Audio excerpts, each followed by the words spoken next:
আসসালামু আলাইকুম, আমি পারভেজ আপনাদের সাথে আছি। আমরা দেখতেছি কীভাবে সহজেই অফিস ম্যানেজমেন্ট প্রোগ্রাম এর কাজগুলো করা যায়। তো চলুন আমরা দেখি আমরা আজকে কি করতেছি। এখন আমরা দেখব ফ্র্যাগ্রাফ গ্রুপের কাজগুলো। ফ্র্যাগ্রাফের মধ্যে প্রথম যে অপশনটা আছে এটার নাম হচ্ছে বুলেটস। নিচে লিখে আছে start a bulleted list. Bulleted list বলতে আমরা কীরকম চিনি, পরীক্ষার খাতায় কোনো একটা প্যারাগ্রাফ শুরু করতেছেন, একটা স্টার মার্ক, দুইটা গড় দিয়ে একটা সিম্বল, এ ধরনের অনেক সময় দিয়ে থাকি। তো এখানে আমি একটু নিচের দিকে আসি, এখানে তীর চিহ্নতে ক্লিক করলাম, করার পর এই ধরনের মার্কসগুলো অনেক সময় করি আমরা। এটা দেই এরকম থাকলে আমি এটা ইউজ করলাম। এরপর একটা ট্যাক্স লিখলাম, যতক্ষণ লিখতে থাকবো ততক্ষণ ট্যাক্সগুলো আসবে। যদি এন্টার দেই সাথে সাথে আরেকটা বুলেটস আসবে, মানে পয়েন্ট আরেকটা। এরপরে লিখলাম, এন্টার দিলাম, আর এন্টার এন্টার এন্টার, এভাবে আমরা লিখতে পারবো, বুলেটেড লিস্ট তৈরি করতে পারবো।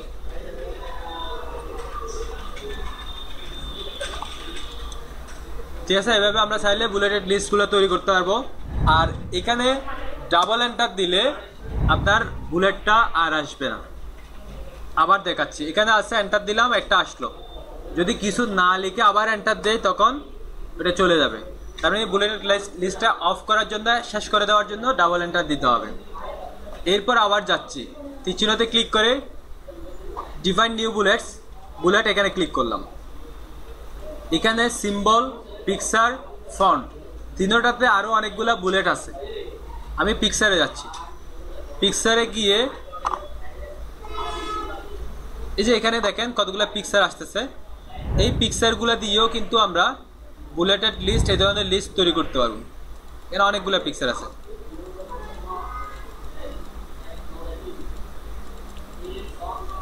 এগুলো আমরা সবগুলো ইউজ করতে পারবো।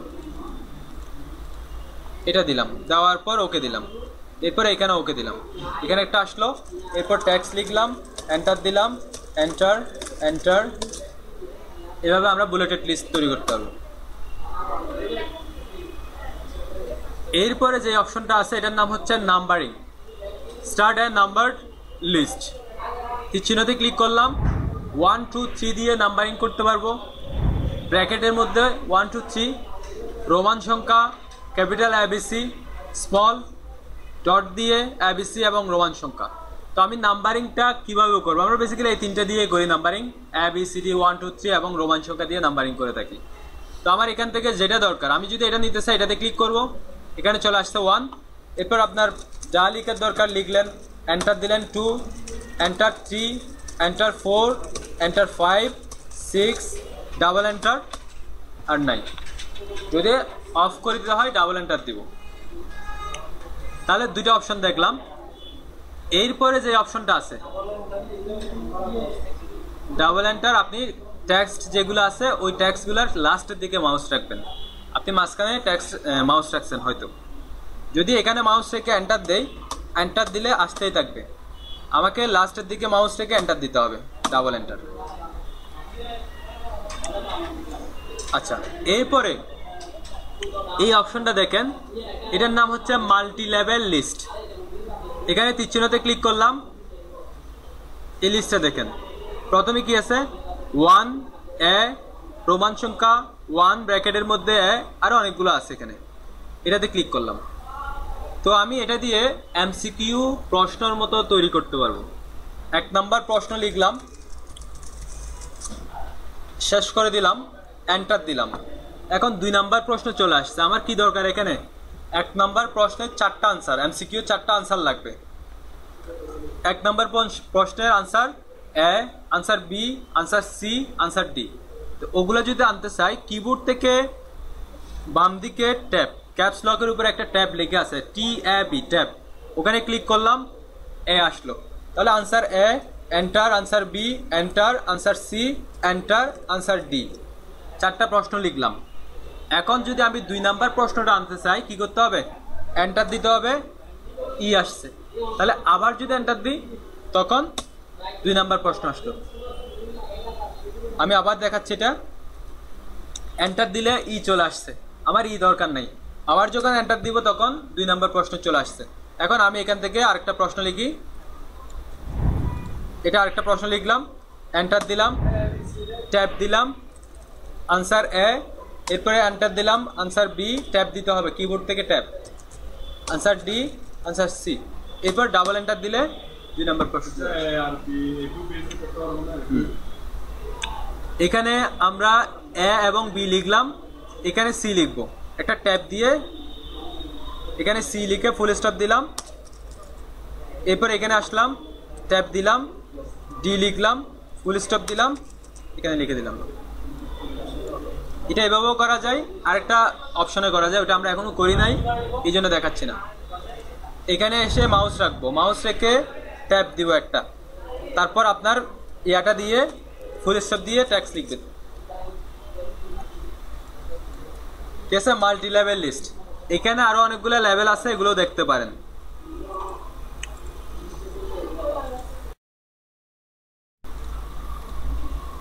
এই অপশনটা দেখেন, এটার নাম হচ্ছে ইনডেন্ট। এই দুটাকে আমি টেক্সটে মাউস রাখলাম, মাউস রেখে প্রথমে রাইটের এটাতে ক্লিক করতেছি, এই টেক্সটগুলা কি হয়ে যাচ্ছে, রাইটের দিকে চলে যাচ্ছে।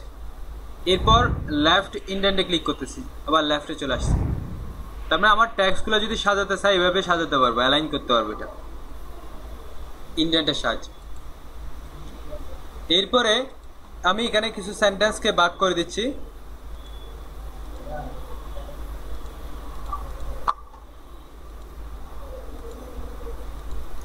এই সেন্টেন্সগুলোর মধ্যে দেখেন কিছু সেন্টেন্স আছে টি দিয়ে শুরু হয়েছে, এ দিয়ে শুরু হয়েছে, টি দিয়ে, ওয়াই দিয়ে, টি দিয়ে, এ দিয়ে, ডাব্লিউ, ও। আমি এখানে একটা সেন্টেন্সকে জেড দিয়ে শুরু করি। আমি চাই আগে এ দিয়ে যে সেন্টেন্সটা আছে ওটা আসবে, তারপর বি দিয়ে থাকলে বি দিয়ে আসবে। তার মানে একটা সিরিয়াল আমি ইয়া করব। মোবাইলে কন্ট্যাক্ট নাম্বারগুলো যেমন থাকে, আগে এ, তারপর বি, তারপর সি, তারপর ডি, এভাবে একটা পর একটা সিরিয়াল থাকে। আমি এই সেন্টেন্সগুলোকেও সাজাবো ওইভাবে। এখানে শর্ট একটা অপশন আছে, শর্টে ক্লিক করলাম, দুইটা অপশন আছে শর্ট থেকে, একটা হচ্ছে অ্যাসেন্ডিং আর একটা হচ্ছে ডিসেন্ডিং। অ্যাসেন্ডিংয়ে রেখে ওকে দিলাম, এ, ও, টি, টি, ডাব্লিউ, ওয়াই, জেড, তারপর একটা সিরিয়াল চলে আসছে। আবার যদি ডিসেন্ডিংয়ে ক্লিক করি, জেডটা উপরে চলে যাবে, উপর থেকে সিরিয়াল হবে, মানে একদম লাস্ট থেকে একদম শুরুর থেকে। তো এটা হচ্ছে টেক্সটের ক্ষেত্রে। এরপর আমি এখানে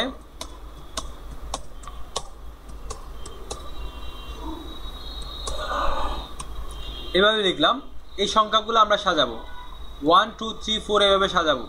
সিলেক্ট করলাম, শর্টে গেলাম, এখানে নাম্বার অটোমেটিক সিলেক্ট হয়ে গেছে। অ্যাসেন্ডিং ক্লিক করে ওকে দিলাম, 1 2 3 4 এভাবে 9 পর্যন্ত আসছে। আবার এখানে শর্টে গেলাম, ডিসেন্ডিংয়ে দিলাম, ওকে, একদম লাস্ট থেকে শুরু হয়েছে। তো শর্টের সাহায্যে আমরা কোনো সংখ্যা অথবা টেক্সটকে সাজাতে পারবো সিরিয়ালি অথবা ডিসিরিয়ালি। এটা এরপর শো অ্যান্ড হাইড, এটা দরকার নাই, আমরা একটা এন্টার দিলাম, এখানে আসলাম, এগুলো দরকার নেই। আবার এটাতে ক্লিক করলাম, চলে গেছে। এরপরে যে অপশনগুলো আছে, এই 4টা অপশনকে আমরা অ্যালাইন বলে থাকি। আমরা যে ট্যাক্সগুলো আছে ট্যাক্সগুলো সাজানোর জন্য এই অ্যালাইনের কাজ করে থাকি। এই ট্যাক্সটা সিলেক্ট করলাম, ট্যাক্সটা সিলেক্ট করে সেন্টার অ্যালাইনে ক্লিক করলাম, ঠিক সেন্টারে চলে আসছে। এখান থেকে আমি রাইট অ্যালাইনে ক্লিক করলাম, রাইটে চলে আসছে। এখান থেকে আমি লেফট অ্যালাইনে ক্লিক করলাম, আবার লেফটে চলে আসছে। তো এই তিনটে দিয়ে আমরা যেদিকে যেতে চাই, লেফট, রাইট, সেন্টার, যেখানে যেতে চাই ট্যাক্সটা সিলেক্ট করে অথবা সিলেক্ট না করলেও হবে, যেদিকে যেতে চাই ওদিকে যেতে পারবো টেক্সট। এরপরে এই ট্যাক্সগুলো দেখেন, এদিকে সমান, এদিকে কিন্তু সমান নাই। এদিকে সমান আছে, দেখতে বিশ্রী লাগতেছে। তো আমরা প্যারাগ্রাফ লিখতে গেলে দুই দিক থেকে সমান লিখি, যে কোনো কিছু দুই দিক থেকে সমান লিখি। ওটা করার জন্য এই জাস্টিফাই অ্যালাইনটা, এটাতে ক্লিক করলাম, এদিকেও সমান হয়ে গেছে, এদিকেও সমান হয়ে গেছে। আচ্ছা, এরপরে দেখেন এই লাইনের পরে এই লাইনের কিছু দূরত্ব আছে, এখান থেকে এখানে কিছু দূরত্ব আছে। এই দূরত্বটা আমরা কমাবো এবং বাড়াবো। প্রথমে এখানে আসি, line spacing, change the spacing between lines of text. এখানে ক্লিক করে এখানে লাইনের দূরত্বটা বাড়ালাম, এরপর আবার যাচ্ছি 1.0 দিলাম। তো অনেক সময় আমরা এখান থেকে নর্মালি 1.0 এটা দেওয়ার পরেও কিন্তু লাইনের দূরত্বটা কমবে না। আমি আবার বলতেছি 1.0 এটা দেওয়ার পরেও অনেক সময় কমবে না। তখন আমাদের যেতে হবে লাইন স্পেসিং অপশন, এখানে এসে বিফোর আফটার এই দুইটা অপশনের মধ্যে আমরা 0 করে দেব, তারপর এখানে সিঙ্গেল করে দেব, এরপরে ওকে দেব। তখন আমাদের নর্মাল দূরত্ব যেটা ওটা চলে আসবে। যেমন আমি এখানে একটু দেখাচ্ছি, নিচে এসে এখানে কিছু ট্যাক্স লিখি।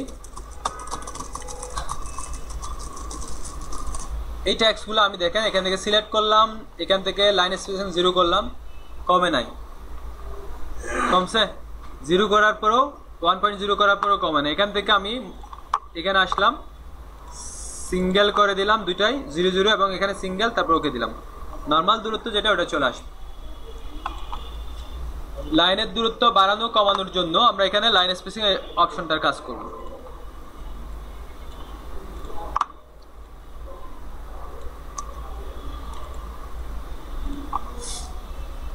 এখানে ক্যারিয়ার অবজেক্টিভ নামে একটা ওয়ার্ডকে আমরা কি করছি, হাইলাইট করছি, নিচে একটা কালার দিছি। এটা ছিল এরকম, এটাকে সিলেক্ট করছি, সেন্টারে নিয়ে আসছি এবং এই অপশনটার সাহায্যে কালারটা দিচ্ছিলাম। এটার নাম হচ্ছে শেডিং, কালার দ্য ব্যাকগ্রাউন্ড। এখানে তীরচিহ্নতে ক্লিক করে একটা ব্যাকগ্রাউন্ডে কালার দিয়ে দিলাম, একটু বড় করে দিই। এখন এটা হয়ে গেছে, আবার তুলে দিব, তীরচিহ্নতে ক্লিক করে নো কালার, চলে গেছে। আবার দিচ্ছি, সিলেক্ট করে কালার দিলাম। এখন এটা লিখার পর এন্টার দিয়ে নিচে আসি না, ওখানেও কালার হয়ে যাচ্ছে। এখন এটা আমাকে বাদ দিতে হবে। বাদ দেওয়ার জন্য তীরচিহ্নতে ক্লিক করে নো কালারে ক্লিক করতে হবে, চলে গেছে। এখন এখানে আসতে হলে কি করতে হবে বলেন তো? কার্সরটা এখানে আসতে হবে, ব্যাক স্পেস দিলে হবে না, যে অ্যালাইন থেকে লেফট অ্যালাইন চলে গেছে, ঠিক আছে, শেয়ারিং।